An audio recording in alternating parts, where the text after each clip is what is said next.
channel, and I just thought that I'd come on and update you all about the state of my stomach and my back problem that I've been having for the last few days. As you, a lot of you have seen that I've been fidgeting a lot whilst being on my live streams. I've been sort of moving about, trying to give my back and stomach a bit of a comfort. Well, I've actually got a diagnosis given to me today and got some medication. And I want to also talk about experiencing what it's like to experience going to the doctor's office for someone on the spectrum, and how it can be really, really difficult to go to the doctor's office and even getting myself there in the first place, and planning to go and doing the phone call to actually book the appointment, and the thought of actually being on the phone to talk to somebody. It is a really hard thing to do, especially when you're on the spectrum, because you don't know what to say or what you want to express or the way to express it, and it can be a really difficult thing to deal with. Welcome to the one person. I appreciate you. Welcome. And welcome to the three people. Welcome. It's good to see you. Hey, Michelle. Good to see you. Yeah, so I've been to the doctor's office today, and I basically had to get some medication because I've been in really, really bad pain. Hey, Nationwide, how you doing? Good to see you. I appreciate you being here. Yeah, so basically I've been having pain in the side of my stomach for like 4 days now, and it was just constant throbbing like this all the time. And basically I wanted to get help and support to deal with it because I don't know what was happening. And yeah, basically it's the fact that I've got a trapped nerve in my stomach right now, which is making my stomach and my back go into spasm. And I've been given some really strong painkillers, which I've been warned that I might slightly be a bit high because the codeine that they put me on is hey, Nationwide, good to see you. Yeah, and basically I've got a trapped nerve in my stomach right now, and I've also torn a muscle ligament in my shoulder, so I'm literally going to be getting on extra strength painkillers as from tonight. I've got to take one before bed and one first thing in the morning when I get up with my breakfast, and I've got to take these for 3 weeks. They're actually in my bag right now on the floor. Thank you, Michelle. Hey, Chelsea. Hey, all-time Hulk fan. How you doing? Good to see you. So yeah, that is the reason why I've been fidgeting in pain recently. You might have seen me go like this a lot because I was trying to cope with the pain in my back. Hey, Uncle Sam, good to see you. I'm poorly, but I'm doing better. I'm going to be on medication for the next 3 weeks because I've got a trapped nerve in my stomach, which is making my stomach and my back go into spasm. So that's why I keep moving, because I'm getting trapped muscles and nerves in my back and in my stomach, which is making my stomach go like that. And it's just basically making my stomach spasm. And there's nothing really I can do about it apart from taking these extra strength painkillers, which could make me feel high or sick, constipated. So I'm going to be very careful taking them. And yeah, so I just thought I'd come out on here and reach out to you guys and let you know exactly what's been happening. I am on medication as from tonight for 3 weeks, and if I feel that it hasn't improved within then 3 weeks, then I have to go back and they'll re-review my medication. So, hey Dakota family, how you doing? Hi Gemma, how long with Dakota showed a parent's perspective of a back to school paper but non-verbal situation. I'm sorry I missed that, Dakota. I'll have to go back and watch it. Chelsea, they've given me codeine. Yeah. Apparently they said that one of the symptoms is that you appear to be a bit high. So if I apologise if I look a state either tomorrow or the next few days, because I'm gonna be on morphine. Well, not morphine, codeine, and they did say that they could put me on morphine medication if it gets worse, which I don't want to do. It's good to see you, all-time Hulk fan. Good to see you as always. So yeah, I am on codeine right now. I have actually taken one, so I can't take one again now till tomorrow morning. And yeah, so if I look a bit high to you guys, it's not because I am high, it's because of the impact of the medication. And yeah, they've given me a quite a strong dosage level, which is in my bag. Um, yeah, I will eat before I take them. I'm not going to take them on an empty stomach. Hell no. I will eat. I will eat whilst I'm taking them because I don't want to be ill and risk myself to get even worse. So that's cool. I went to sleep at 5 a.m. Woke at 10. Wow, 5 hours sleep, Dakota. Jason. That sucks, my friend. That sucks. I've been getting very little sleep myself. Like my sleep patterns have been awful. Literally, they have sucked. I have been up like now. I've been up nearly 24 hours. So you can take them every 4 to 6 hours, Gemma, if the pain gets worse. Okay, I've been told to take one 4 times a day, so breakfast, lunch, afternoon if I need it, and bed. So I've got 4 that I can take, Chelsea, but he said to try and take just the breakfast and the bed time medication. But if I need medication during the day, I can take it, but he doesn't really want me to take it during the day. He wants me to take it for morning and bedtime. So yeah, that'll be where I take it. Ouch, I'm sorry, Mr. Fulton, that you have a sore back, my friend. That sucks. I hope you feel better. I have a sore back and stomach right now, so I can join you and say the pain is atrocious. It literally sucks. So yeah, I can understand the pain in the back is bad because I've got pain in my back and I've got pain in my stomach right now. Even though I've already taken my medication for tonight, which means I can't take any more till first thing in the morning. And yeah, I don't feel great. I'm not gonna lie. It's yeah.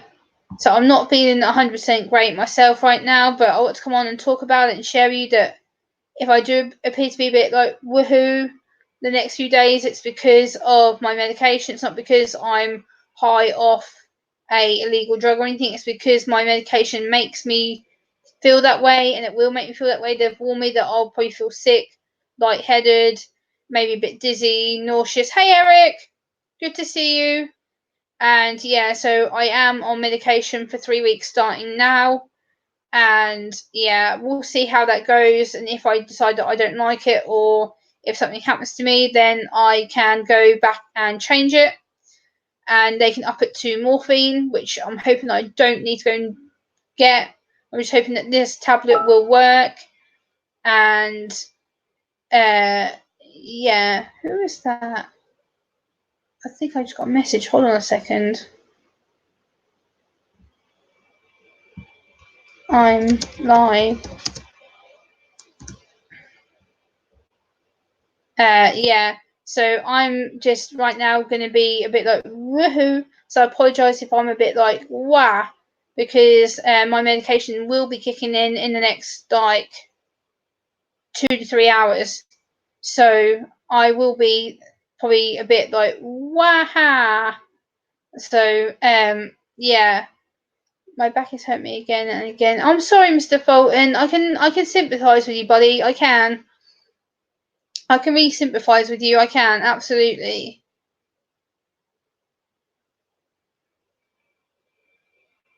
Yeah, I'm just gonna message someone back. Come watch. Yeah. So this is just about me and the medication and the side effects. The side effects are that I could be nauseous, dizzy, and what's going on, brother? How you doing? I'm talking about my doctor's visit today, brother. I went to the doctor's office because of my pain in my back and the side of my stomach, which I've been having now for nearly 5 days. I've been screaming to the point where I've been holding my side and holding my back, and I'm like, I don't feel well. It's caused me numerous anxiety issues, and it turns out I have a trapped nerve in my stomach and in the side of my back, and I also have a I have a torn ligament in my shoulder, and they've put me on codeine medication, which means I could appear to be a bit high, and that I could appear to be a bit woohoo because of the side effects of the medication. And so, yeah, I just want to make you guys aware that I am getting better. It's just going to take some time.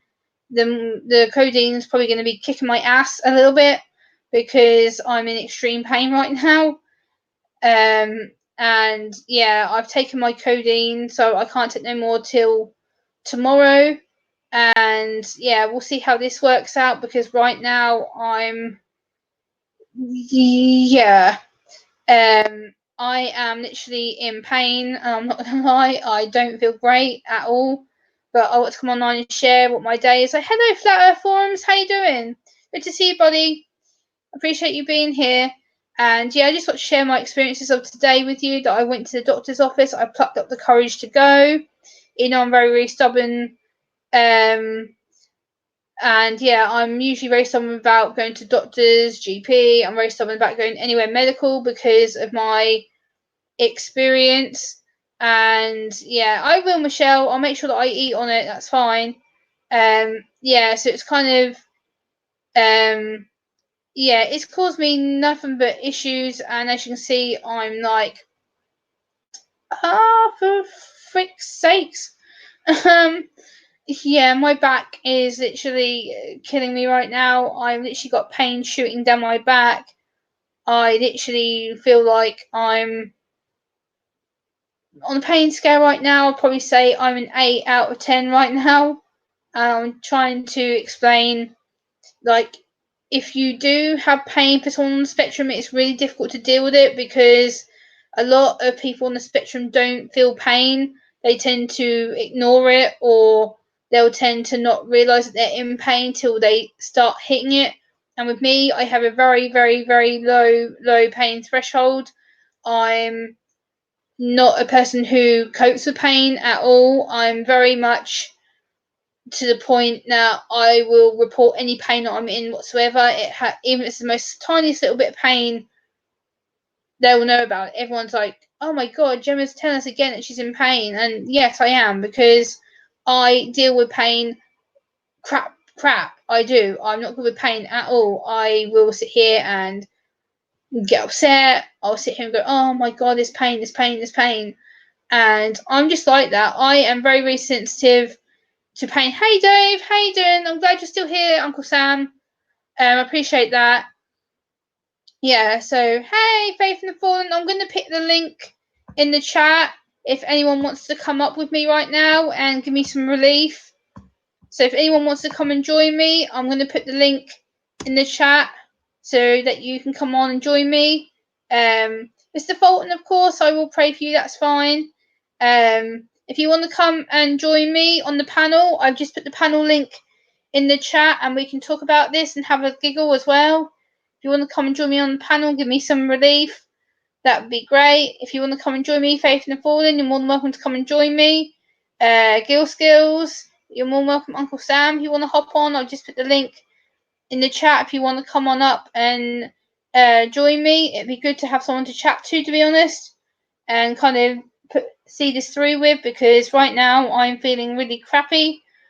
And yeah, I'm literally not being as chirpy as I should be. And oh, Uncle Sam wants to come on. Okay. Hey. Hello, Gemma. How you doing, Hello. sweetheart? Yeah, my pain is, yeah, Yeah. my pain sucks. It's like I have a low pain threshold, and right now my pain is, let's just say, kicking my ass, shall I say? I'm sorry to hear that, sweetheart. And I'm on medication right now. Like I said, I've already taken one of the painkillers that they've given me now, which I can't take another one till tomorrow. But yeah, it's no fun having a doctor like feeling the side of my chest and going, "Ouch! Get your hands off me!" because I was screaming in pain in the doctor's office. Oh, So that wasn't great on my perspective. Hey, Scratch, I just saw you came in. But yeah, I want to get people to share their pain experiences because it's not just me who's obviously going through it, and it's nice to be able to come on and go, you know what, I'm feeling shitty, but I want to talk about it rather than just sitting here and going, ow, ow, ow, ow to myself. Yes, ma'am. So I just thought I'd share it with everyone else and kind of go, I'm okay, but if if I'm acting like I'm slightly high tomorrow, then you'll probably know why, because it's my medication. It's not me, it's the fact that my medication, the side effect is that you feel high. So I may be Uncle out. Tom ain't gonna hold it against you. Yeah, so I just thought I'd come on and kind of speak about it. And oh, Stein North's coming on. Hey! Good morning. Well, evening, sweetheart. Evening for me, yes, it's 10 to 6 here, so it's, Yes. Good yeah, guy. my evening Hi, time. Sam. Nice Hey, to meet Oh, Don, you, how you bro. doing? oh, Gemma. I feel so bad for you. Pain is a bummer. Yes, it is, considering that I've been in pain now for these 6 days, and it's took me 5 of them days to actually do anything about it. Oh, yeah. So, yeah. When I got home and was catching up to see what's going on and heard that you've been in pain like that, it just oh no. Yeah, I've Oh, literally got medication in my bag, and they put me on codeine for 3 weeks. And then they said if that doesn't help, they'll up me to morphine, which I don't want to do. no, So I'm hoping no. this kicks it once and for all, rather than me having to sit here and go, ow. Ouch. So I've got like 4 pillows behind me right now to try and keep my back straight. So I'm literally just sat up with pillows behind me.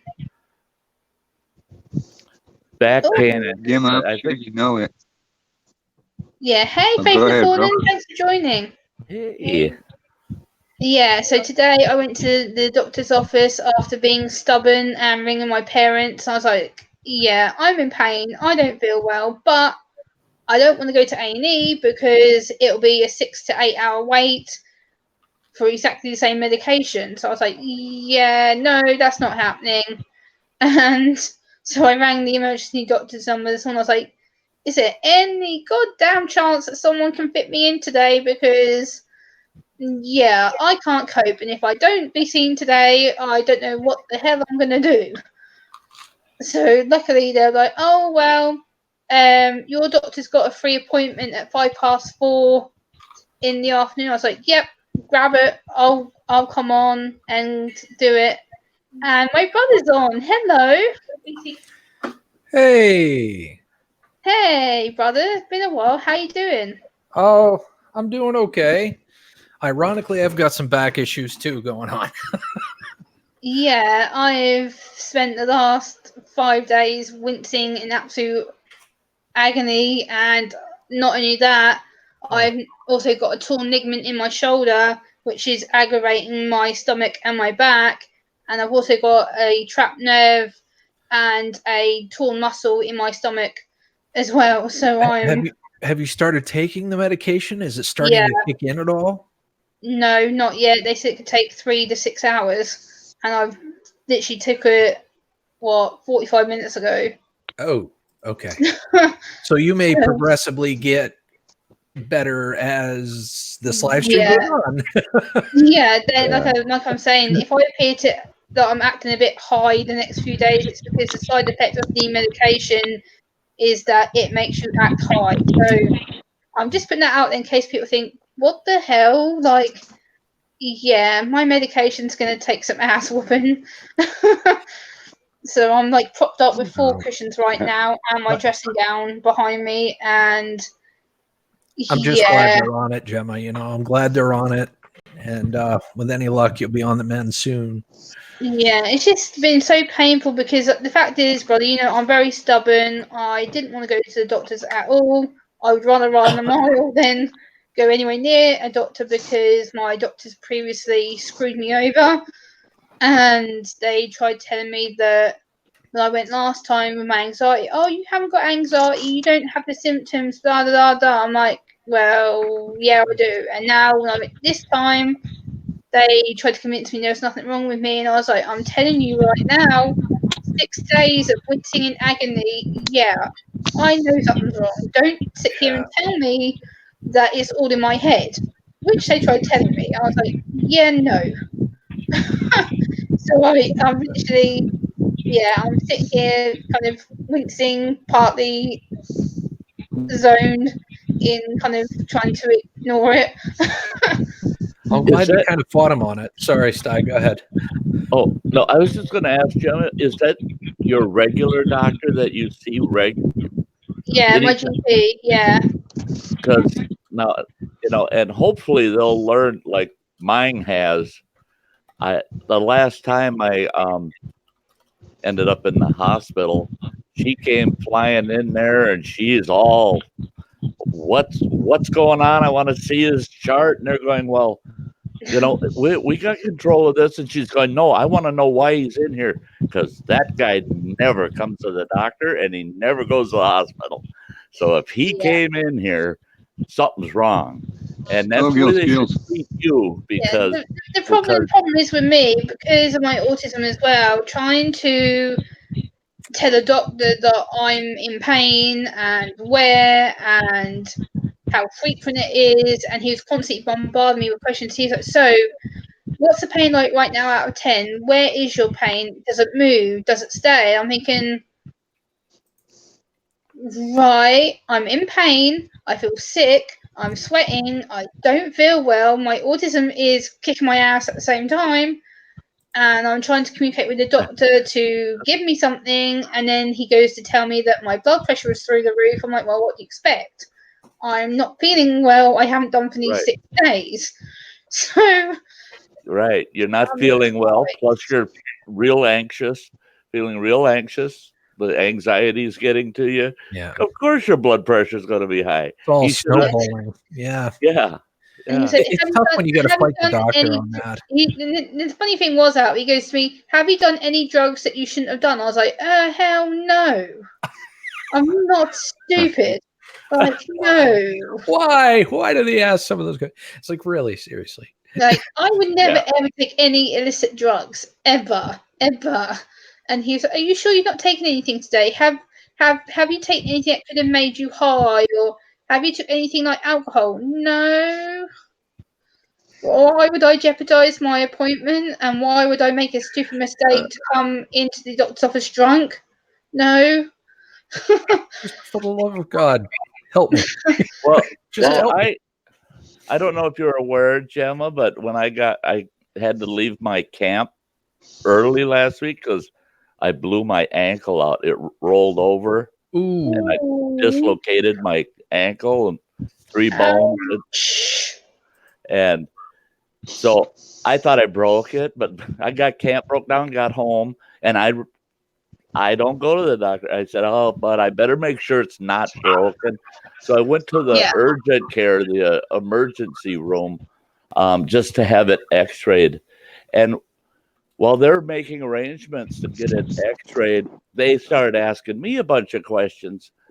And this nurse practitioner is asking all those questions. And I'm going, I just want you to take a picture of my ankle and find out if it's broken. And she says, you have to answer these questions.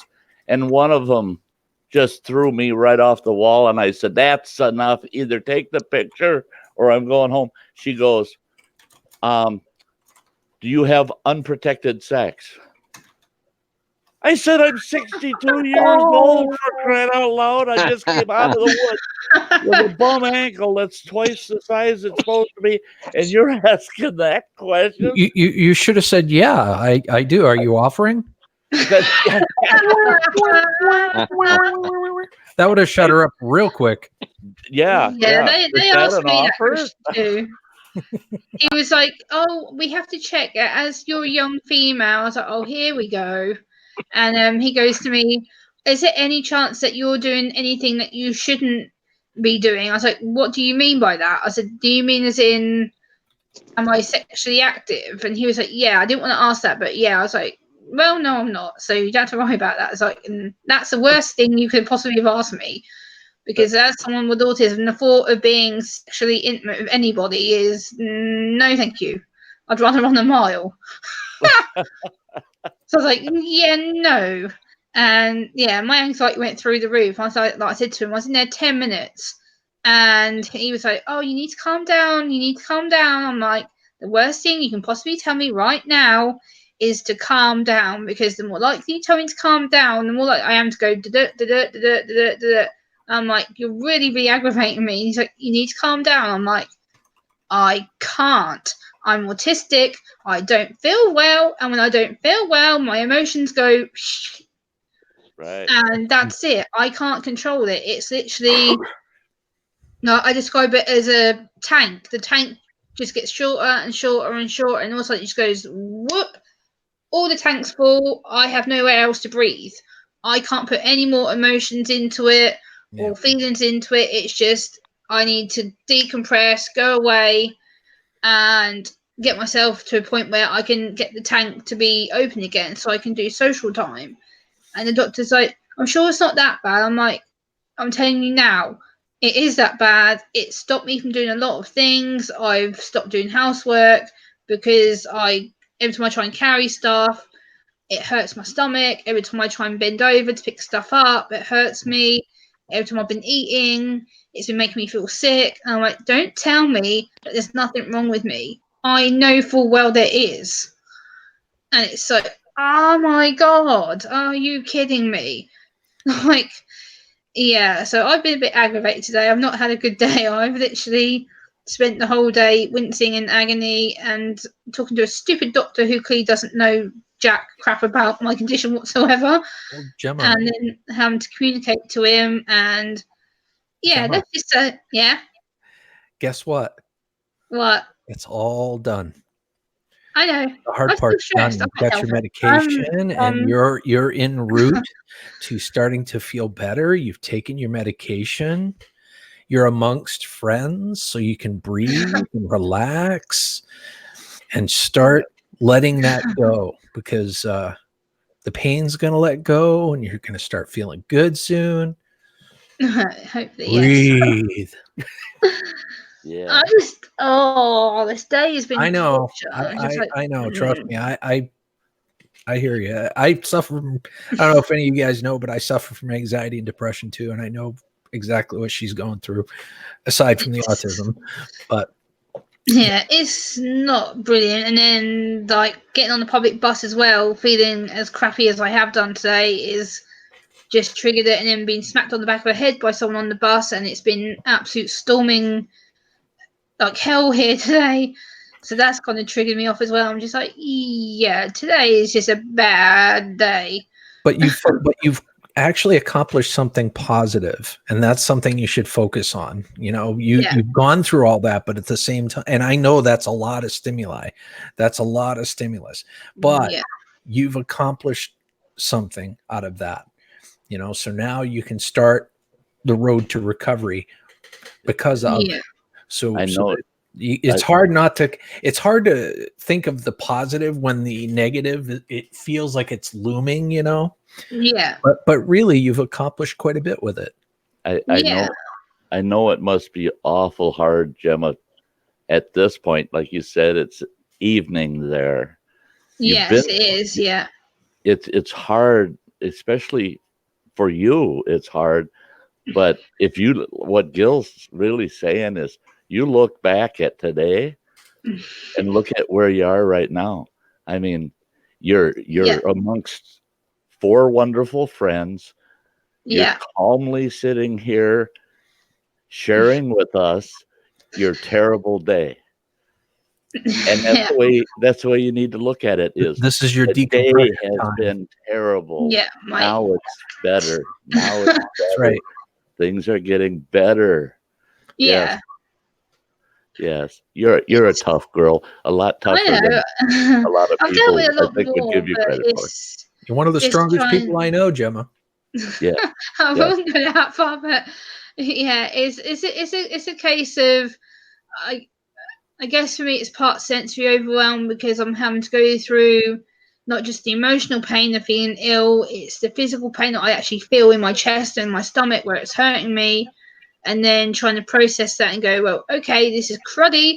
I don't feel very well. But at the same time, it's the education of going, well, I want to be more raw and real to you guys, show you when I'm not on a good day, rather than just having to act like it's rainbows and roses all the time. And I know that's not the case with autism all the time. So I want to kind of be able to come on here and go, well, you know what, today I go to the doctors. It sucked. It was necessary, but I had to go rather than going to hospital. Because if I would have gone to hospital, it would have been a 6 to 8 hour wait for exactly the same meds that I got from my doctors in 15 minutes. So it's versus that option, and the fact that I went on my own for the first time ever to my doctors. I've never been on my own to my doctors ever. I've always gone with my parents because I don't trust myself with going to the GP on my own because I can't communicate to them half the time. So the fact that I actually plucked up the courage at nearly 31 years old to go to the doctors on my own was, that was nerve-wracking. And so that's kind of been my day. And then in between that, getting soaked because of the storm. So I'm damp to the touch right now because I got wet from being outside. So it's kind of, weather and being ill hasn't helped. And weather is another big thing in general because, again, it's a sensory issue. It's wet and cold and it touches my skin and it makes me feel like I've got all nasty things touching me. I'm just like, no, thank you. I don't want all this wet, cold weather on me and having to go home looking like a drowned rat. Not even my hair's wet. It's like damp from where I've been stuck outside. But I just want to come on here and kind of talk about it and kind of get people aware that if I'm not myself the next few days, then you'll probably understand why if I'm texting some weird stuff in chats and be like, I'm here, but kind of not, because I'm probably going to be a bit woohoo. Well, I'm just glad there's so many people that you can come on with these issues. You can come on here with these issues. And so many people are willing to come and rally around you and just hear you out. We're your sounding board. There's a lot of people that love you. Yes. I know. I'm very, very lucky. I count my blessings. I do. Trust me, I count my blessings. And like today, I put on Twitter about going to the doctors, the amount of people who are like loving the comment and stuff and retweeting it, and it's really nice. I sort of thought, at least I don't have to actually feel like I'm alone going to the doctors, reading the Twitter thing that people have been retweeting. I was like, okay, at least I'm not on my own and I don't have to feel quite so sad. And it's kind of weird because kind of talking about medical issues is quite difficult, and knowing the right way to process it and tell it, and being in the waiting room as well. That's another big issue. Having to be in the waiting room, knowing that I'm waiting the doctor is stressful, and having to sit there going, I can hear the clock ticking on the wall. I can hear the receptionist talking on the phone. I can hear the nurse in the treatment room behind me talking. So I'm just like, okay, I have that person there, that person's here, that person's behind me over here. And I'm just like, oh my God, this is horror. I don't like it. So it's bad enough waiting in the waiting office and then having to go from the waiting office to the GP room and then back out to the pharmacy and hearing the pharmacy doing all the tablets and medications and all that kind of stuff. I'm like, this is a autism nightmare from start to finish. So it's kind of, been a way, I guess, in a way it's strengthened me because it's kind of got me to know that if I do have to go through that situation again, that at least next time I know to go early in the day rather than last thing in the afternoon. So maybe that would have restrained some of it, but I've really learned to sort of communicate better as well. I think that's kind of where my weaknesses were, and I just want to come on here and kind of go, I'm okay, but my anxiety is slightly peaking. And I was going to ask Gil Skills for a private call, so I'm glad that he's here on the stream, because I was going to ask him to call me. I apologize if I'm being a little quiet. I'm working at the same time, but I know you've been I know through a you lot are. today. I know you're busy, so that's why I was going to ask you to know. Can you call me later today, please? Gemma, Gemma, you're actually doing me a favor. Yeah. I'm not doing nothing. I'm just sitting here with you. I'm putting everything else out of my mind right now. It's, I'm tired of working and being busy. You're one of the most hardworking men I know on YouTube, Star. Like, you are constantly working. There's constant uploads I see from you. Like, every time I log on, there's like Star North is uploaded and it comes through onto my feed. So I know you've dropped one. I'm like, damn, he's beating me. You know, right now with all the video work stuff, editing, and everything I've been doing, I slightly feeling that YouTube burnout, and Yeah, that's another this thing. this is the medicine I need. is to That's be here another with you. thing. YouTube burnout is kind of, I guess, what's been kind of causing part of my anxiety recently, because I've been trying to keep so much content updated on my channel and plan what I want to do for the next few weeks of my channel. And knowing that I've not been female, I'm like, but I need to keep my channel updated because I don't want it slipping by the wayside, and I want to keep you guys entertained with various topics and topics that are important to me and for the community, not just for me, but the whole community, our family, because you guys are the ones that watch me and comment all the time.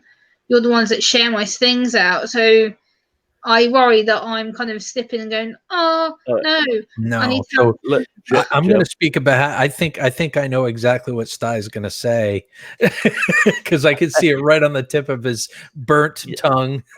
This is the best content. Yes. Right now. Yes, this is great content in and of itself. But realize this, Gemma. Sometimes you have to take care of yourself. Yourself is number one. Before you can love others, you have to love yourself. And right now, you are the one that needs mending. You need to take care of yourself, and all the rest will come after that. You know what I'm saying? Yeah. Start feeling better. You'll start wanting to create more. Don't feel guilty if you can't put out a video. Don't feel guilty because you have back pain. Don't feel guilty about any of that. You need to take care of you, and we will understand. That's because I'm stubborn, brother. I like to. I know you are. I will openly admit I'm a very stubborn person. I don't like not uploading content. I hate it. If I don't upload, I'm so upset myself. I'm just like, no. People will understand. People, really, seriously. Do you know how many times I've canceled live streams for various reasons? I just put up in the community tab. Yeah, a few, like, all right, yeah, looking forward to seeing you next time. It's all good. Trust me. Everybody will understand. Yeah, I know. I'm just stubborn. I don't like to back down and not do anything. I'm like you that way, brother. Like, I know you're always uploading stuff, and I know you're very structured and stuff. So I'm like, I need to have a routine. I need to have my videos, and if I don't, it kind of feels like, now I've got this gap. What am I doing? It's like, What are your thoughts, Sam? It don't matter if you upload content every day or do live streams, little one. We're gonna love you all the same. You get well, and we're still gonna be here when you come back. Yeah. What do you think, Samantha? I agree. I mean, it's easier said than done, I know, at times, and I even freak out over content and stuff, but really you do have to take care of yourself first, and that's the most important. You have Make sure when you take your meds, Gemma, that you eat something. It'll help to boost the pain medication. Yeah, I've taken my medication. I can't take any more until tomorrow because the strength of the medication I'm on is basically enough to get me high, and I don't want to get even higher than what I'm supposed to, but I'm literally they've put me on 55 milligrams, which is quite a high dosage, considering that the medication usually starts at 25. My doctor was like, yeah, that's not going to touch you. He's like, so what I'm going to do is I'm going to put you on the most strength, the brutal strength that I can put you on for now is 55 milligrams. He goes, that will knock you out at some point. I'm like, okay. So yeah, I'm just going to see if it will knock me out or not, or if I do need to take double the amount, but we'll see how that goes through tonight and see how tomorrow morning goes. But yeah, this medication is really quite strengthened and addictive, and they've even said to me that it can cause nausea, vomiting, passing out, headaches, and some other stuff. So I'm like, yay! Yeah. I'm already on the pre-warn list of going, yeah, I might feel a bit more crappy than I should do, but oh well, I'll take it on the chin when that happens. But yeah, I'm kind of want to come on here and just sort of give some awareness about pain threshold, because a lot of people on the spectrum, they do struggle with pain threshold. And with me, I know I'm just one person on the spectrum, but with me, my pain threshold is zilch. Like if I have the most tiniest little bit of pain, whether it's my back, my stomach, my arm, as soon as I feel that one twinge, that's it. I will set myself off to going, ow, I don't feel well. Whereas a lot of autistic people are opposite to me. They'll not feel it at all until something actually happens and they go, oh, ow, pain.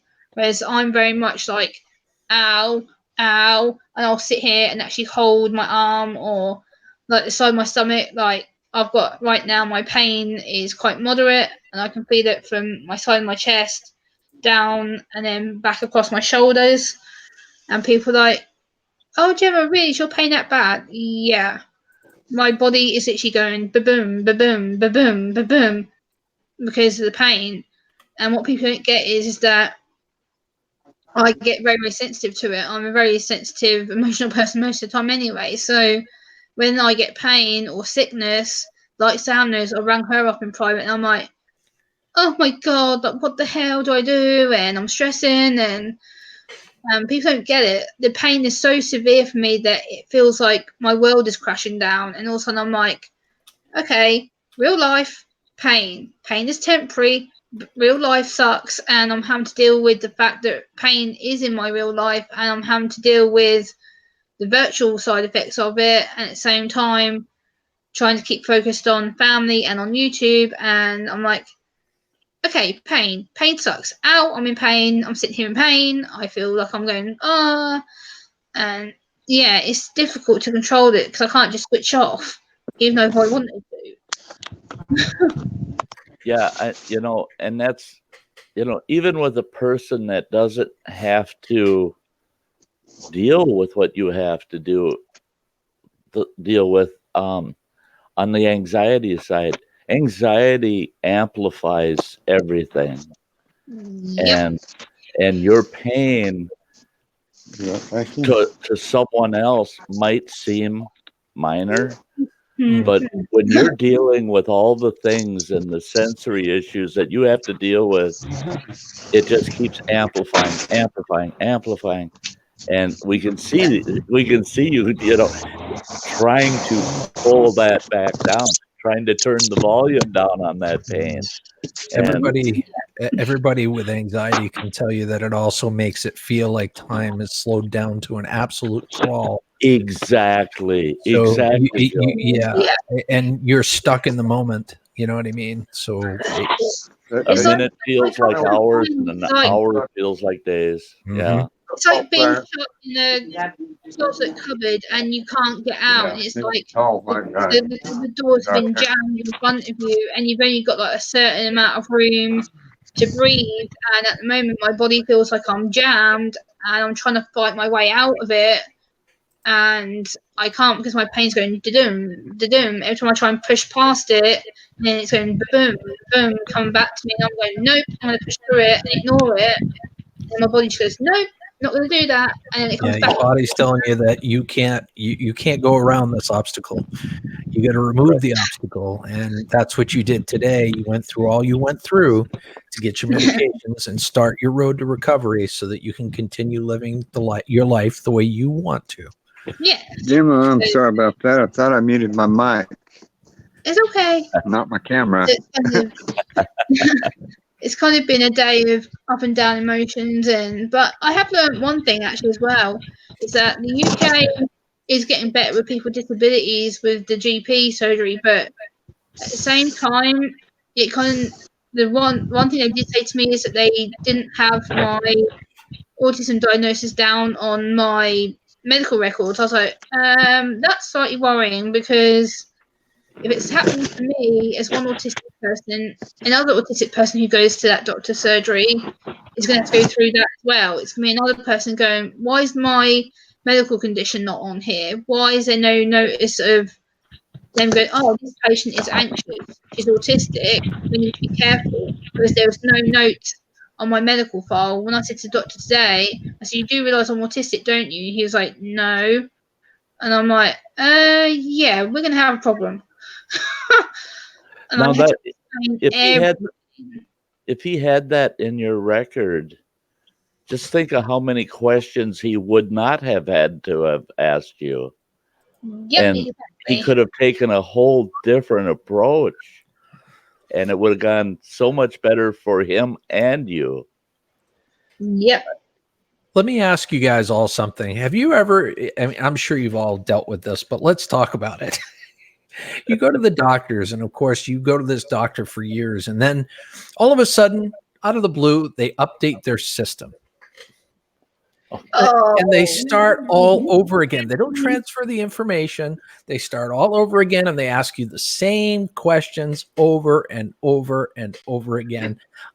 My doctor has changed their system 2 or 3 times in the last like 5 years.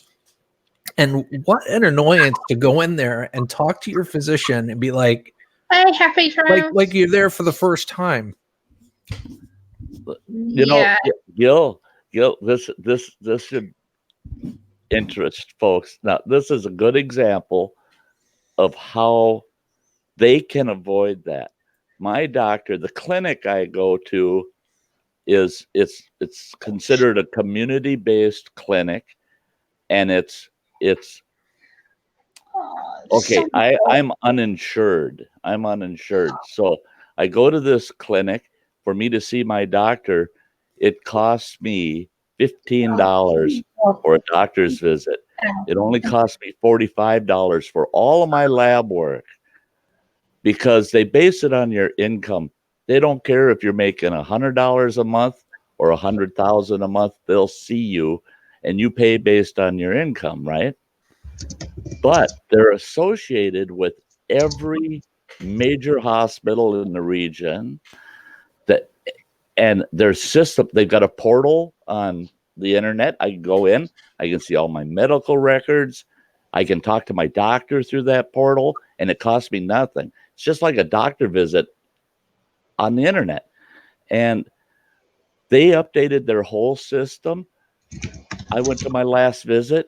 My doctor walked in with 2 laptops. She set one in my lap, and she's controlling both of them. Pulls the screen up, and she says, "Does everything look okay on there?"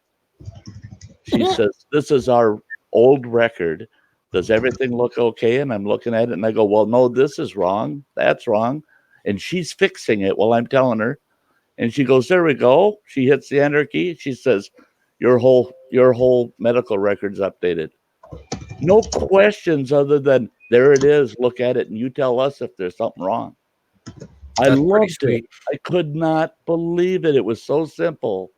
And I asked them, okay, you're not charging people $165 just to walk in the door to see a doctor. How can you do this? And they said, it doesn't cost that much. It doesn't cost that much. And that's why we developed this clinic. And now I've been seeing the same doctor for 15 years. And it's, I feel oddly privileged because so many people have so many problems with their doctors. You're lucky. Doctors are difficult, and it's a process. We all have to go through it at some point, and the people on the spectrum is extremely hard, because it's the communication, it's the anxiety, it's the waiting, it's the smell of the doctor's office as well. Oh my god, why on earth do they have to smell like bleach? What is up with that? They stink like high hell bleach. Is why? They It's can't like, give it a good fragrance, you know. yeah, Right? it's like Like lavender, like lovely it's like lavender. pure Yeah. bleach. It's like, oh good god. Oh, What's the I've been in this thinking, smell? I've been thinking, listening to you, Gemma, and I've been thinking, oh my Lord, all of the sensory triggers that are in a clinic, all the Yeah, noises, the people, there's so much in the background going on. yeah. People's washing powders, people being on phones, children, people waiting for the doctors, and this one lady who was quite distressed in the waiting office as well was like deep breathing, and I was looking at her and she's like, what's wrong with you? And I'm like, yeah, I don't feel when my chest hurts, my stomach hurts, and she's sitting there like deep breathing and holding her chest. I'm like, someone better see this woman now because I'm being anxious that she's going to have a heart attack on me. So I'm like sitting here going, yeah. So that didn't help either. And then I'm trying to go, okay, Gemma, calm down, get seen, get meds, get the hell out.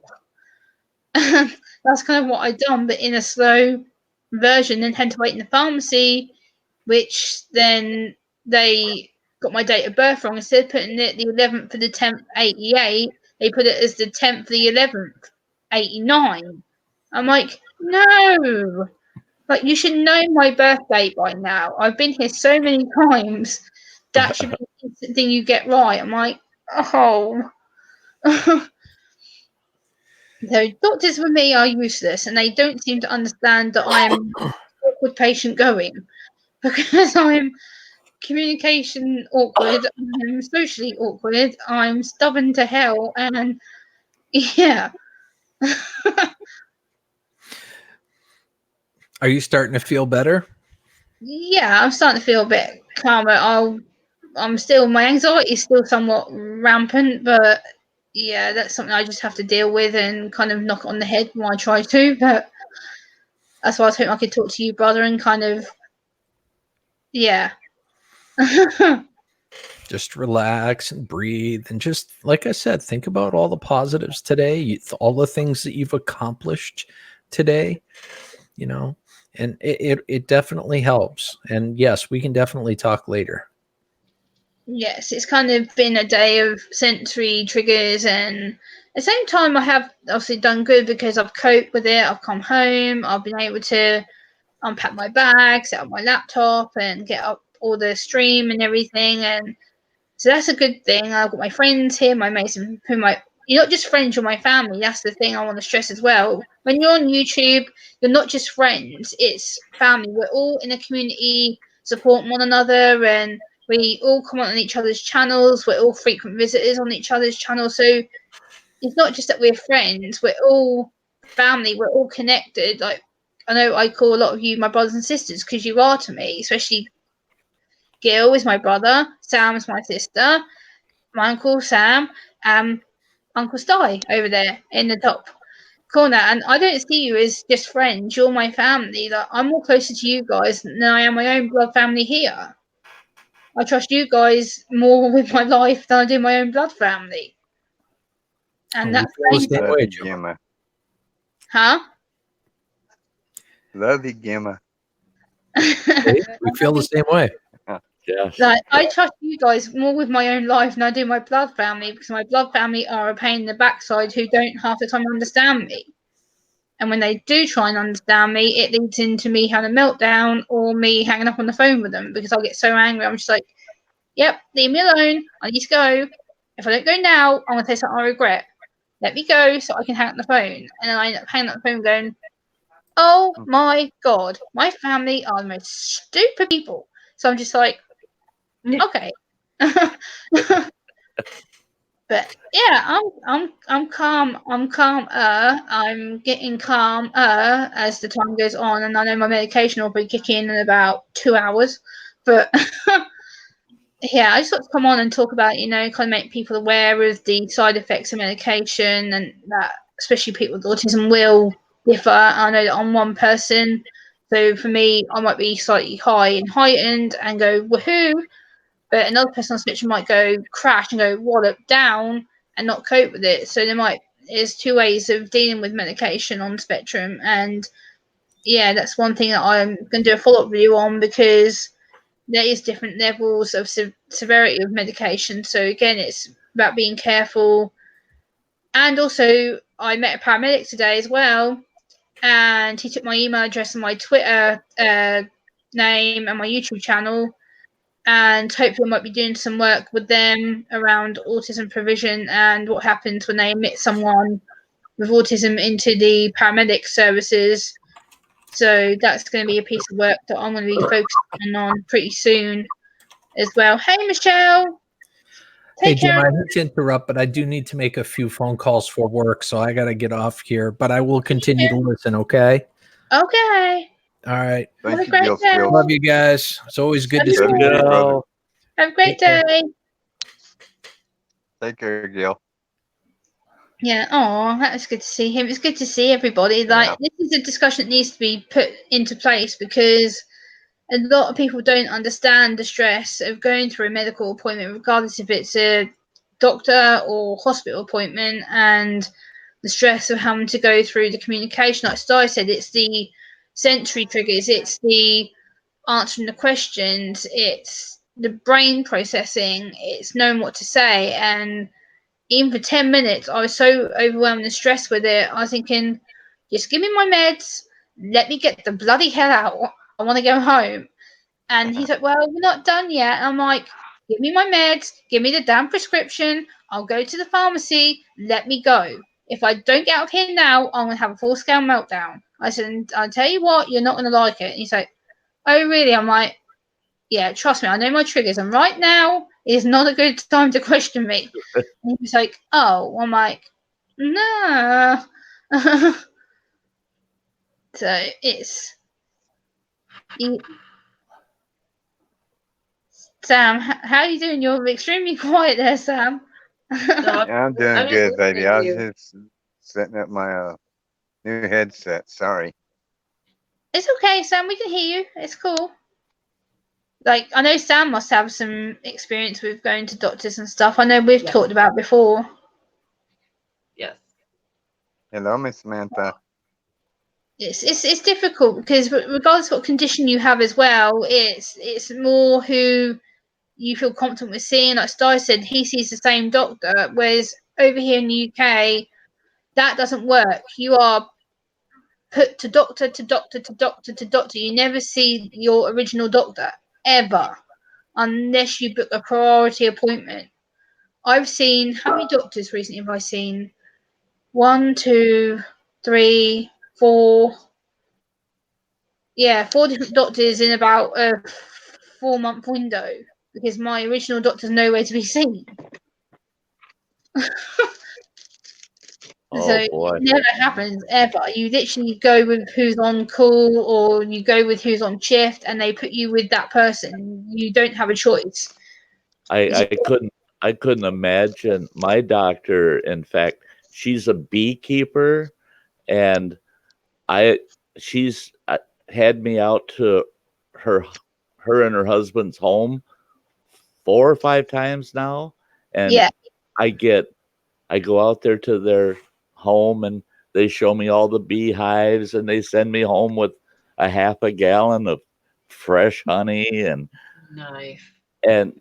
and I was amazed to find out all of her patients. She knows all of her patients almost on a personal basis, not just medically. And she said she needs to do that so that she knows their lifestyles and what they're like outside of the medical side, as a person. And she says it makes it much easier for her to treat them. And I remember back in the days when I had the doctor jump, and I hated it because like you were saying, they didn't even have the autism in your medical record. No. And that's what happens is you're seeing all these different doctors, and they're not keeping it accurate, and they don't remember you. You know, that's that's tough, especially for you. You know, Yeah, which is why I but want to talk about it, because it's kind of frustrates me, because it's not just me who's going to go through this. This is the problem. There's going to be another autistic person like myself, or someone who's less verbal than I am, who's going to have to go to the doctor's office, or worse, the hospital, and they're going to arrive with their problems and go, I don't feel very well. And then they're going to get all these questions and statements thrown at them. They're not going to know what to do. And that's the problem. Doctors don't get it. They say they do, and they say they're disability friendly, but really they're not, because they treat you like you're just a neurotypical. You're just a number. It's like one in, one out. You get seen. You have literally a 10-minute time limit. I'm not even kidding. From the time I went in to the time I come out, it was 10 minutes on the dot. And I'm like, okay, that was quick. I didn't even get to half explain how I felt. It was like, well, this is the issue. This is what's wrong with you. Here's the meds. Go to the pharmacy, pick the meds up. Done. And I was just like, okay. So it wasn't the case that he even listened to me, really. It was a case of, well, this is what the problem is. This is how long you've had it. The underlying condition of autism is not helping you. I'm like, well, clearly not. So it's a case of having to deal with being autistic, having an anxiety disorder, and being unwell health-wise as well. And they're like, oh, you'll be better. It'll probably take a couple of 3 weeks. So I'm like, so you mean I've got to put up with this pain that I've had for 6 days already for another 3 weeks? I think not. right, No. right. So I'm just like, the thought of having to go be on this medication for that long scares me. So I'm like, I don't want to be zoned out for 3 weeks. I want to be like I am now and be chirpy and funny and dopey, and I don't want to sit here and feel like I'm out of it, like I'm on some other weird substance that I'm not able to control myself. That's the scary thing of it. Because I don't want to sit here and go, oh yeah, like woohoo, and I'm out of it, and I'm not making no goddamn sense.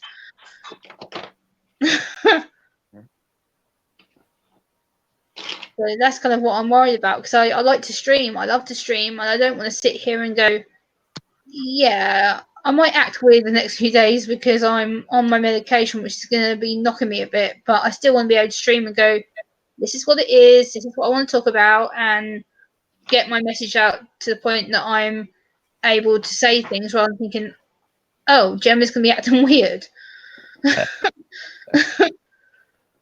Then again, I am mostly weird anyway, so that shouldn't make any difference. Because I am weird anyway, so that's a completely illogical statement. I just realised that. Duh. I am weird anyway, so what the hell does that even matter? You know, Gemma, it doesn't matter what swing you're in. I'm always hanging out in the background at least, because I don't care. I don't care what swing you're in. You know, you're because you're real. You're real, and that's what's so attractive to people, is that they can come here and they can share your trials and your successes, but we get to see the real Gemma, and that's that's gold. Yeah, I don't hide anything on my channel. That's the thing. A lot of people have said to me in the past they think I'm fake or I'm not showing the real me, but I am. Everything on my channel is what I go through every day. I show the good, the bad, the downright ugly side of autism. And I don't hide anything. Stacey, no, not really. I'm on a medication that's going to make me high. I've got a torn ligament in my stomach and a trapped nerve in my stomach, which is making my stomach and my back go into spasm. And it's going to take probably at least 3 weeks for it to disappear or stop. And I really had it for 6 days and didn't know what was wrong with me. And also, I've bruised my back as well due to the pain. It's actually bruised me. So when the doctor pulled up my shirt earlier and said, "Oh, what's this purple bruise?" I'm like, "What purple bruise?" And he was like, "You don't see it." I'm like, "No." And he literally got a mirror and put it under my arm like this. He's like, look, that. I was like, oh, where the hell did that come from? He was like, yeah, he goes, you've had that bruise for at least a good couple of weeks and you've not felt it. I'm like, nope. So I've had a bruise sitting here on my side of my chest for 2 weeks or more and not felt nothing of it until today. So that tells me that I've obviously damaged myself way before now and not known nothing about it until he then goes, well, that probably explains it. I'm like, oh, great. Okay, so I've whacked myself somewhere and now I've got physical pain and emotional pain and I'm awkward as hell. So yay. So yay, my doctor wasn't that great with me today. He was like, no wonder why you're anxious and your blood pressure's sky high and your pulse is high. I'm like, well, do you wonder why? Because I'm under stress. I feel sick. I feel ill. I'm not used to being ill. I'm hardly ever ill, literally. I'm probably ill, probably about twice a year, if that. And to be ill now for it's been nearly 2 weeks, that's a big deal. Because I'm never ill. To be ill for 2 weeks has just been downright nightmare. And Sam's had me crying on the phone going, help! Don't know what to do. I feel sick. I'm shaking. I'm angry. I'm frustrated. And I'm like, what the hell do I do? And she's calmed me down a lot. And then being on live streams, like being in your chat the other day, I was sitting there. I wasn't feeling too clever. And I'm like, okay, switch it off, Gemma. Yes, you don't feel well. Yes, you feel shitty. You got a shit attitude. But just chill out and switch it off. And that's what I had to do. So I was just like, calm down. And I got on my bed with my quilt, my pajamas on. And I was like, just listen to Sty's story, listen to what he's talking about. And then when you got Andy on, I was in fits of giggles. I was sitting here going, and then go, how? Afterwards. But I was so having fun at the time, I didn't really recognize my pain that much. So for me, it was a really big distraction. So I was like, yay, I'm laughing. At the same time, I know in my head, ow, I'm going to sting afterwards. So it was kind of thinking, it was good because it completely made me feel that I was feeling bad. So Yeah, it helped. I'm glad that you got a little relief off of it. I've seen you eat that chocolate. That was how you did that is something else. Everybody that today has been asking me. I've been getting a lot of DMs, a lot of direct messages. People asking me how I'm faring after eating that whole chocolate bar. I planned on eating only a fourth of it. Now, that's experiencing some anxiety before that stream last night because I did not know how that was going to go. Viper peppers, I didn't think I could do it. And then ending up eating that whole candy bar last night, it got funny. It got funny. And yeah, that's something I could do. Eating a hot, spicy chocolate like that would absolutely be a sensory nightmare from hell. Oh, I'm sure it would have been. It would have been. Yeah. Yeah. After the stream last night, I was surprised that I felt as well as I did. And I thought, I'm going to wake up in the middle of the night just sick. And it went well. I got up this morning. I feel normal. And so, but I'm not going to do that. I'm going to do the hot noodle challenge. Oh. I'm going to do it with Gil and yeah. Yeah. But then I think I'm cutting it off at that. I like if folks can laugh a little bit, Yeah. But yeah, that's a high price to pay eating that hot stuff to do it. Yeah, Nemi was just asking, but I think you've just answered him. He just put Star lol. How was the chocolate?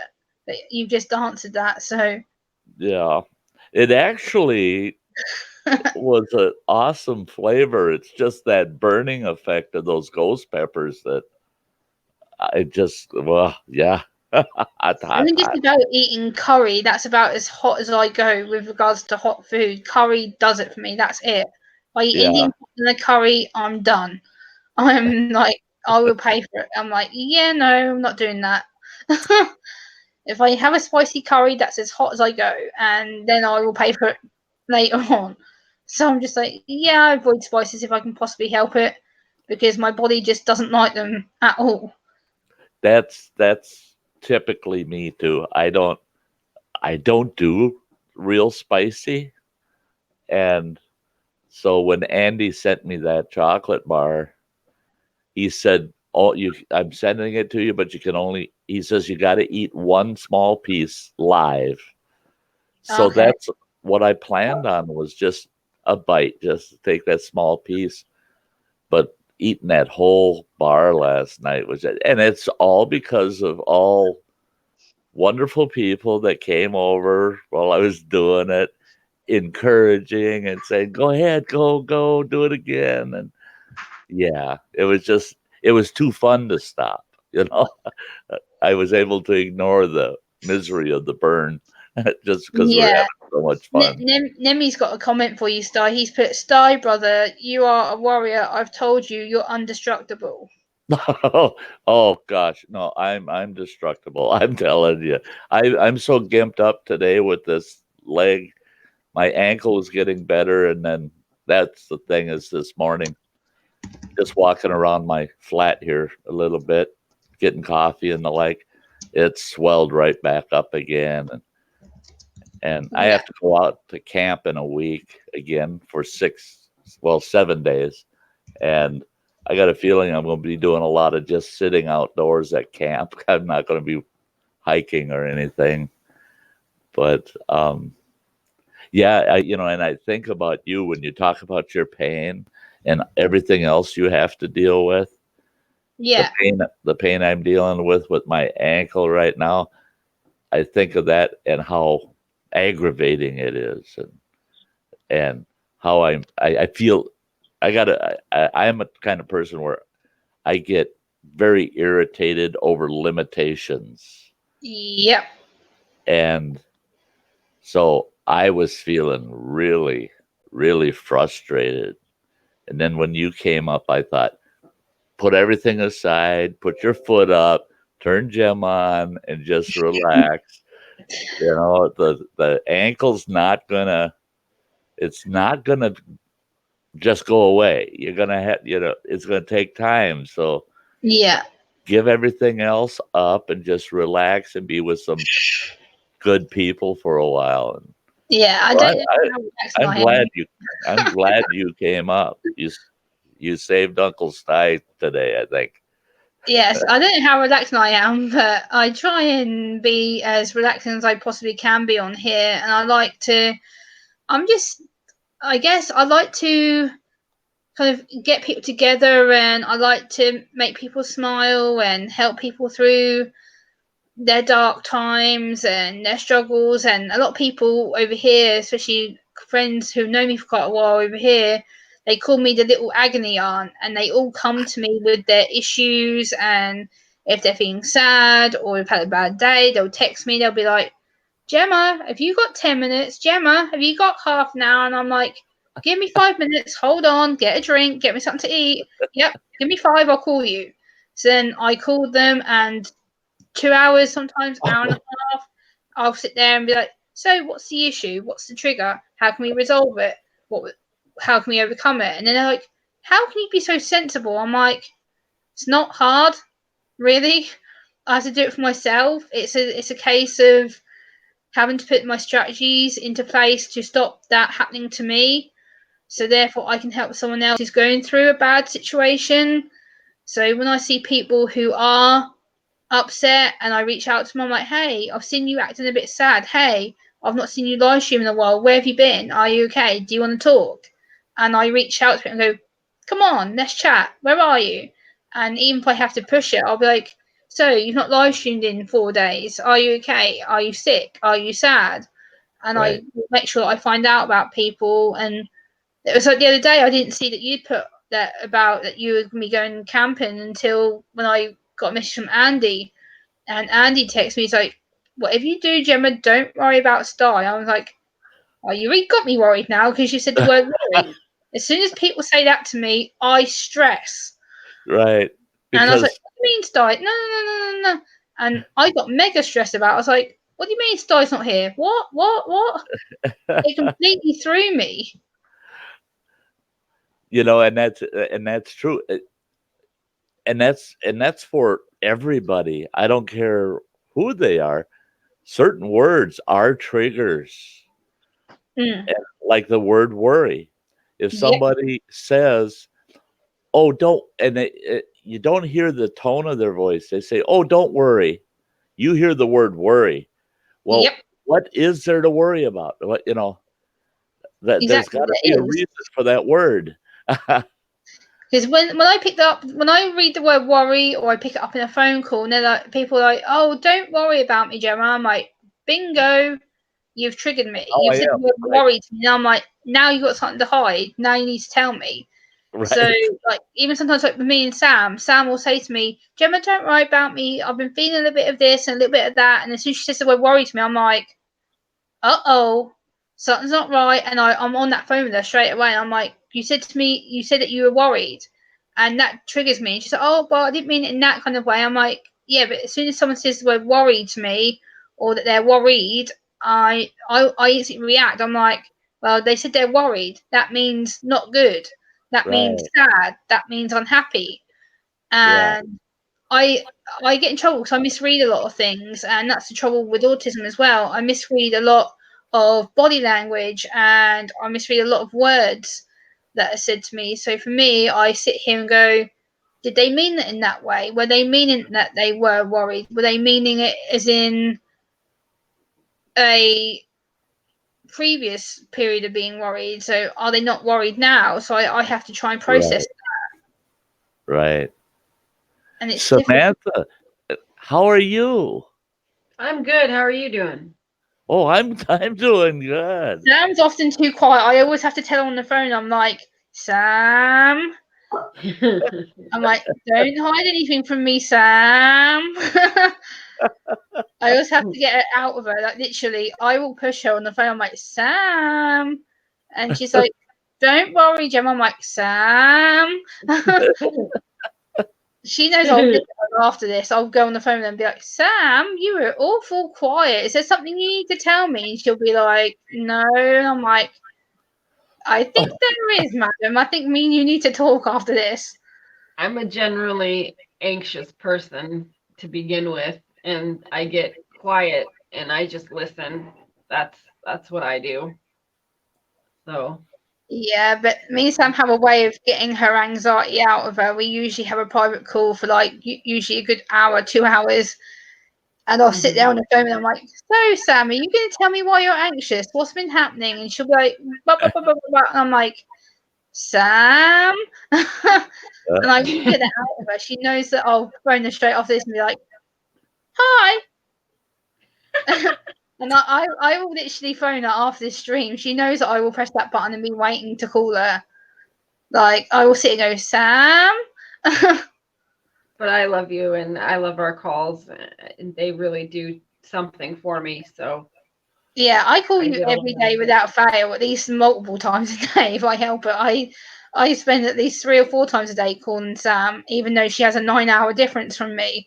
So I try and at least I'm usually online with her at least till like my last time I phoned her, for me it was like 2:45 in the morning, and I was still up at 2:45 my time speaking to her on the phone. But I do that for my family. If someone needs me, Sty, Sam, Gil, anybody who I'm close to, I will stay up.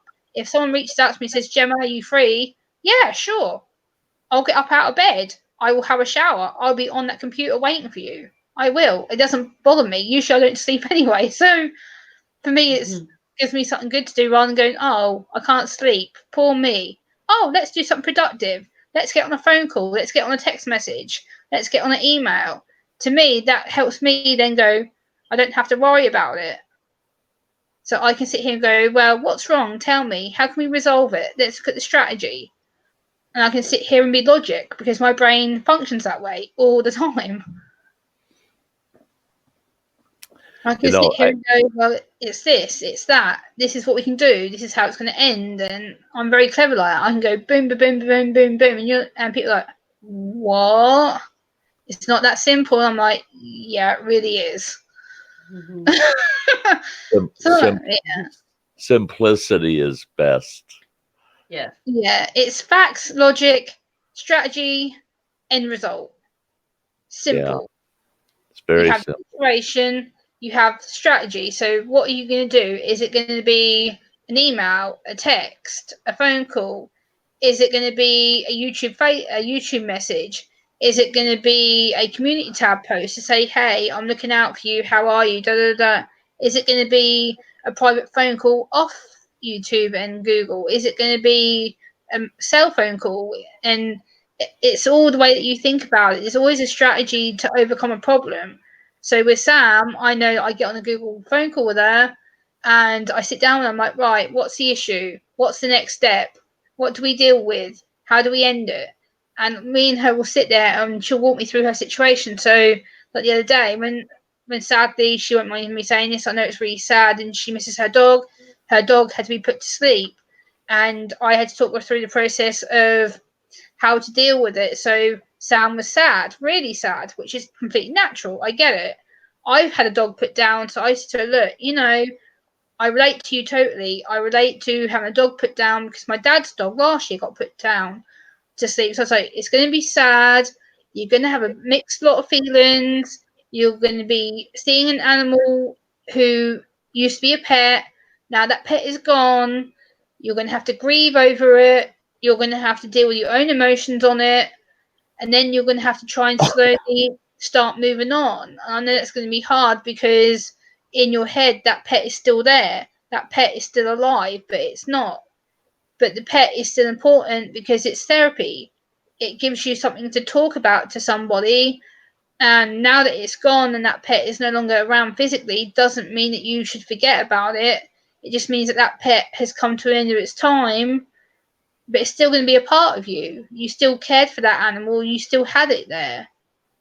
So it's not about forgetting and go, oh, well, that pet's gone. It was ill and everything else. No, it was still a family pet. I still miss my dog.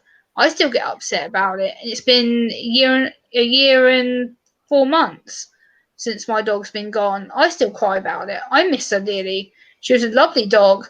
She was a mixed collie dog, sheepdog with Rottweiler. So she looked vicious as anything on the face because she had the two dots above her eyes and the orange tail and stuff. People are like, oh, she's bad dog. She's scary. She's going to bite me. No, she was an abused dog. She was abused by her previous owner. She was soft as light. The only thing that was wrong with her is that she was so severely anxious that you had to put your hand out like this to even her to come over to you because she wouldn't look at you. You literally would have to put your hand to her and go, come, come, come. And she wouldn't. Literally take me back to attempts to get her anywhere near me because she was so mucked up in the head from being abused that it took 6 of us to actually sit and go, come, come, come. And she wouldn't because she was scared. But towards when she got older, she would. She'd come near you. She'd hit me with her tail all the time. And I'm not going to forget that. So for Sam, it's memories like that, coaching them, spending that time with them. I got kicked out of the web, sweetheart. Use YouTube app. Sam, I'm probably going to be wrapping this stream up very shortly anyway. I need to get on a call with Sam.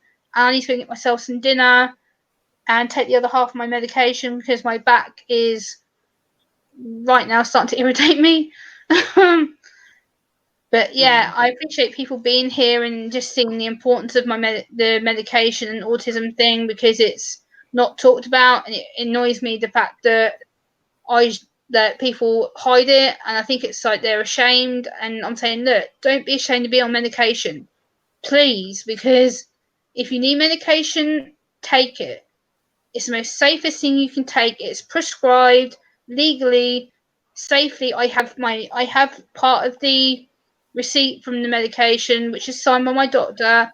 And so if people want to see that, I can show it. I have the medication slip in my bag, and it's all legal. So don't think I'm taking something illegal because I'm not. It's all above board. It's been signed, and yeah, it's not a scary thing. Yes, I'm scared about taking medication. Sure, I am, because I'm not used to it. But at the same time, if it makes me feel 10% better, 15% better, then it's worth my time.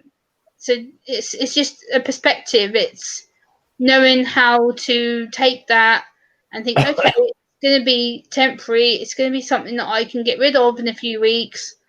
At the same time, for now, it's going to be the only calming thing I've got to help my back, just to reduce just a little bit of my pain that I'm in right now.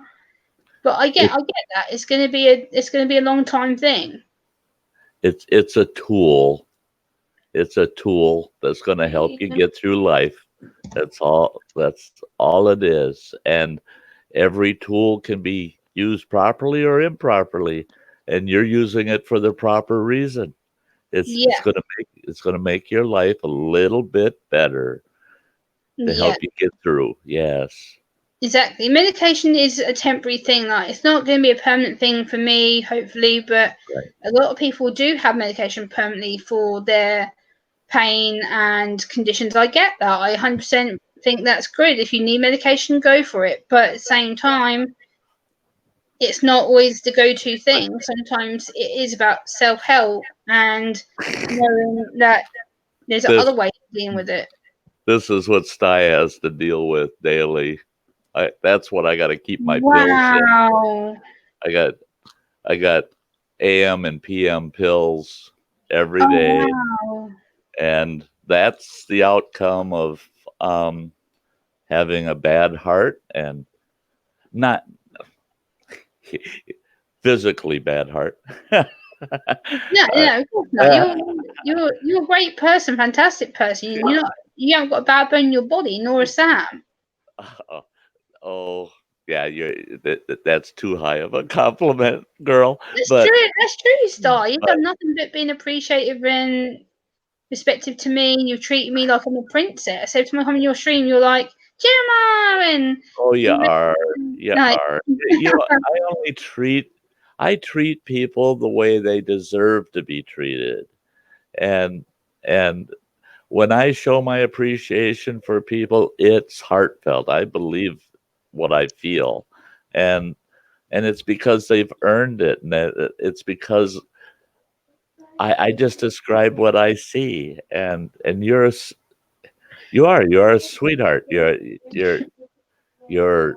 yeah, you're that lone flower out in a big field of weeds. I mean, I I just describe myself as I'm kind of what people describe me as is like I'm just this little gem badass who likes to kind of kick people's backside and go, "Oi, this is what I have. This is how I deal with it.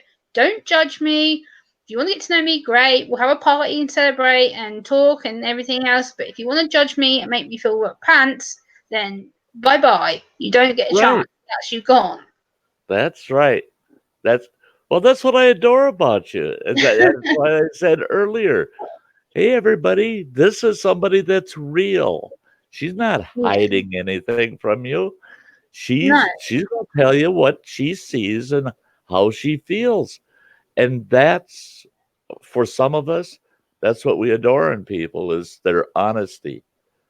Yeah, I The don't world, hide anything. Like I'll sit here and I don't know if you've seen previous streams, Di, of where I've actually had full blown panic attacks on stream. I've sat here and I've shaked and I've cried and I've screamed and people are like, is she acting up? Is she just having a meltdown? No, I was actually having a full blown panic attack. I was tight chested. I right, couldn't breathe, and people still accuse me of faking it. I'm like, I have anxiety disorder.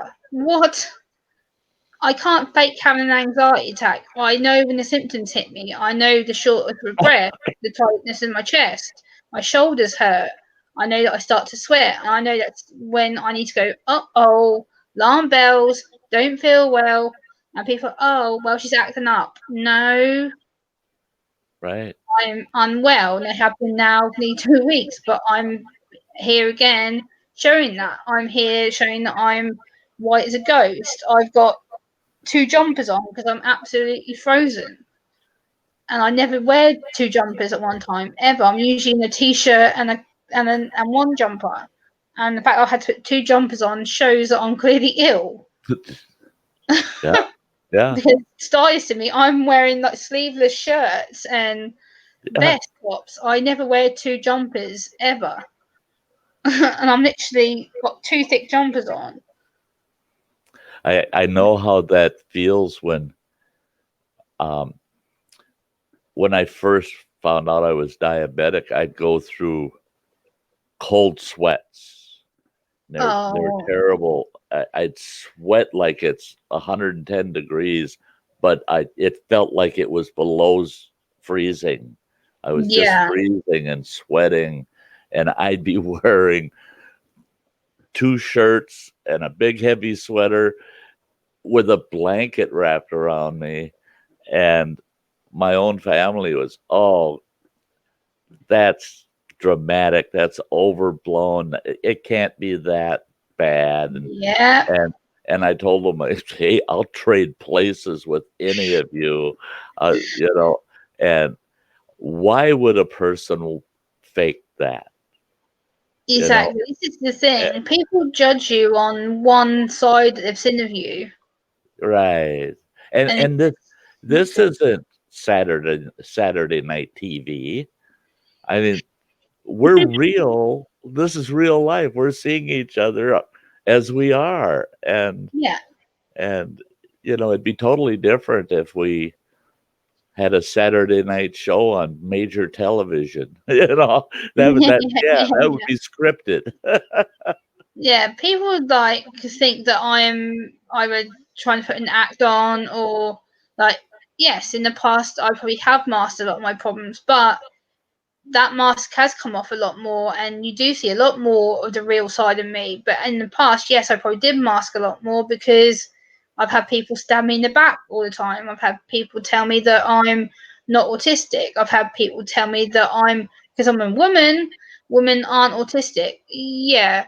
Let me tell you an assumption about that. Because women on the spectrum they mask so well to the point they can be classed as neurotypical. And because they can be classed as neurotypical because they act, the act will then soon crumble. I've done it myself. I've done it before on YouTube where I've had to try and fit in and act normal and not think that everything's bothering me.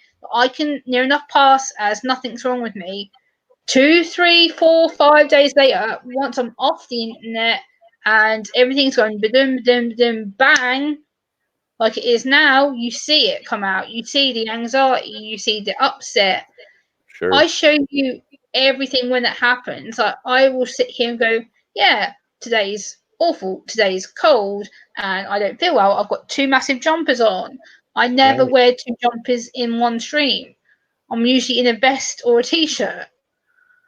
And I never wear 2 jumpers at one time. And even like my mum said to me today on the phone, she went, "You actually got 2 jumpers on. You must be ill." I was like, "Yeah, I never wear 2 layers ever."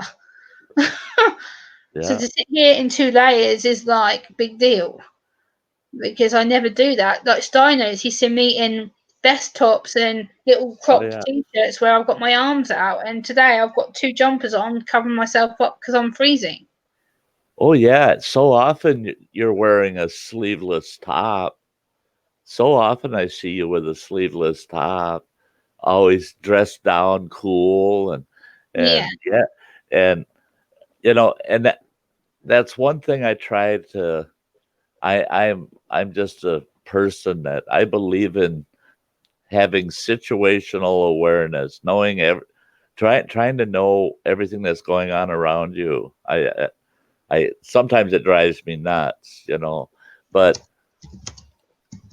I watch for these subtle little changes in people, just like you're describing with what you're wearing. All of a sudden, they're wearing all these extra clothes. What's wrong? There's something wrong because that's not them. That's not their norm. And all of a sudden, something subtle, just enough that you can notice it has changed. That's not customary, and then you ask yourself, what are they dealing with? What's going on? There's something different here, and so many people they their minds are so busy on wasted information, they don't notice the changes in each other. Yeah. And It's just I, little things like that you look out for. Like when like the other day when Sty didn't stream, that threw me off really badly because luckily I had checked the community tab and I'd seen that he'd posted and said, "Hi guys, I'm away. There will be no live streams. There'll be no upload." So I was like, well, okay, I kind of know that he was going to be going away, but I wasn't sure if he was going away that weekend or if it was the following. And then Andy texted me on here when I saw him in the stream. He's like, remember, don't forget that Ty's away this weekend. You're going to be lost without the story. I was like, damn it. I was like, that completely threw me. I was like, oh yeah, Sunday. Oh yeah, oh.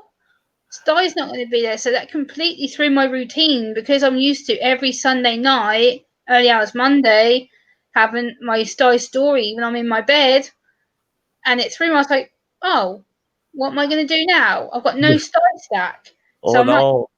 ah. So that's my routine. You are like medicine to me. Like every Sunday night, early hours Monday, that's my medicine. I'm in bed, I'm cozy, I'm ready to be relaxed, and I'm like, Story Story took me on a minute, turn everything else off, have my laptop ready set up for that, and that's it. And then I'm Oh like, no.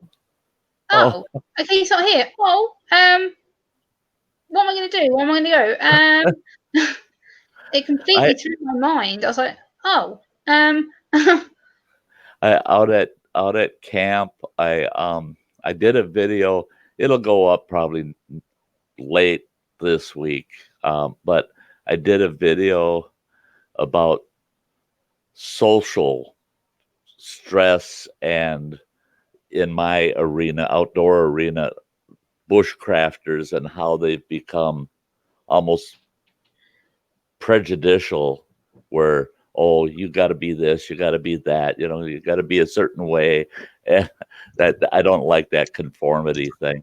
So I did a kind of a rant, but I talked about how going out there in the woods, there was nobody else around. I'm out on a beautiful lake. I'm out in the middle of the forest. There's nobody around. And my mind was constantly grinding away at all of these social issues that I have in my life.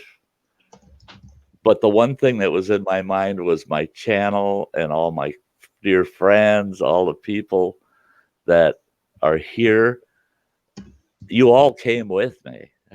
yeah. You were all there with me, even out there. And I found I was doing what you were doing. I'm going, oh no, it's Thursday. It's Thursday. I'm supposed to have a stream tonight.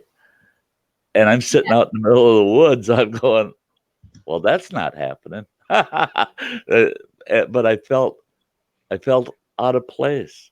I felt out of Yeah. place I because just got a question for you, Sty. Nemi says, Sty, when's your next stream? So I just put in the chat. It'll be Sunday evening, 7 p.m. Central for Sty. So I oh, just answered it for you. that's the next Sty story. And Yeah. otherwise, Thursday night, I'll at the same time on Thursday night, I have around the campfire. Oh yeah, of course you do. I forgot about that. Yeah, and Thursday. I'll put that in now into the chat. But Thursday. the Sunday Sty story evenings are the ones that most people want to come and hang out for. Yeah, Well, please thank you, check Jim. Facebook now as well. Check if you want original music and not covers. Go to Sam's page. She has some really good, impressive music. She really does. She wrote a song. She uploaded it yesterday, I think it was, and wow, I listened to it like 3 times. Like it's just really, her music is amazing, guys. If you're not connected with Sam, please go and do it and connect with Sty as well. Sty has a really inspirational channel with storytelling and bushcrafting and camping stories and his life stories. He's a really funny guy. His stories will literally make you feel like you're there with him. Seriously, like you feel like you're in the forest with him and you're there seeing him go through all the trials and stuff, and it's really impressive. And Mick, I'm about to end this. Unfortunately, I'm going to end this because I need to do some phone calls and take some meds because my back is completely screwing me right now. And Yeah, so I'm probably going to wrap this up now. But Mick, if you want to come on the next one for sure, I'll have you. But right now, I'm going to end because my back is screaming at me, and yeah, I need to do it before I start having to twinge again because my back is right now giving me a kicking. So I'm going to thank my panel for being on my panel with me, the lovely, incredible Stein North, Faith in the Fallen Sam, and Gil Skills, who popped off. He has to go back to work. But I appreciate all my guests and the chat as well. Thank you so much all for being here. I appreciate you've all stuck with me throughout the chat. I know I've been trying to get back and forth with the chat and speak to people as well. So yeah, until next time, we'll all see you again soon. And Thursday night, 7 p.m. Central for Sty, and Sunday night, 7 p.m. Central for Sty for live streaming. Bye, Sam. Take Bye, care. Emma. Thank you for being here. Oh, more than welcome. I'm privileged with you two here. Thank you, and I'm now about to shut down, guys. Bye. Later. Later.